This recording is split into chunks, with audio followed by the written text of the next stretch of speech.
maybe our best half all season. I thought we really played well.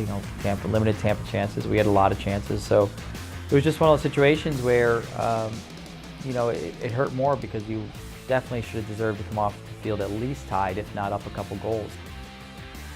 I'm sure if Darryl had to play back, he probably, would have thought a little bit about whether to go or not. It is what it is. He went, and it would just end up being a fluky play. It really was one of those ones where lofted ball was in, miscommunication between the center backs and the keeper, poor clearance, and then a really astute awareness of a finish by the Tampa Bay player. So certainly, like I said, we had a great half, and we really built up some great momentum. But at the end of the day, we made a little mistake, and we paid for it. And that's a lot to come back from a stress standpoint when you play so well, and then right at the end of the half, you get scored on.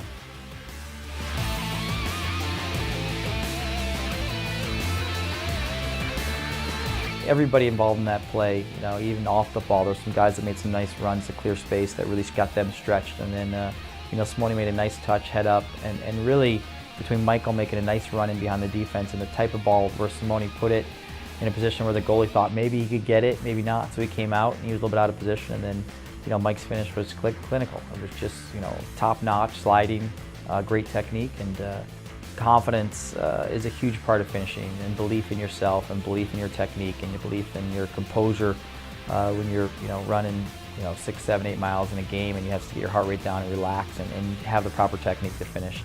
And I think there's also desire about wanting to finish and wanting to step up and do that. And it was really nice to see some really nice goals and some really quality finishing. Ironically, both were with their left foot, which is not their lead foot, but it just shows that both those guys technically can hit the ball with both feet.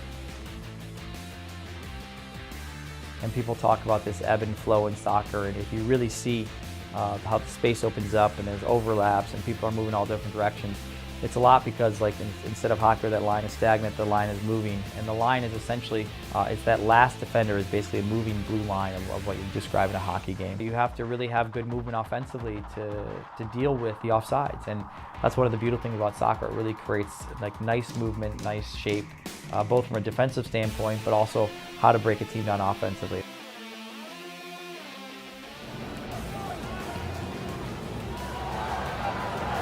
It was close enough where we have to accept that the referees are going to have some really tough calls to make sometimes, and they might hurt us if they don't get them right.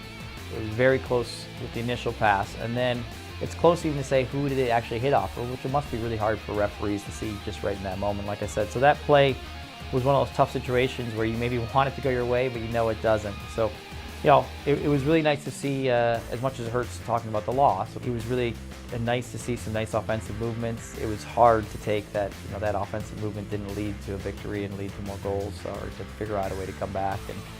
But like I said, those kind of moments are tough to swallow, because it just reminds you that some days the ball just doesn't go your way, and you have to figure out how to react to that and get better.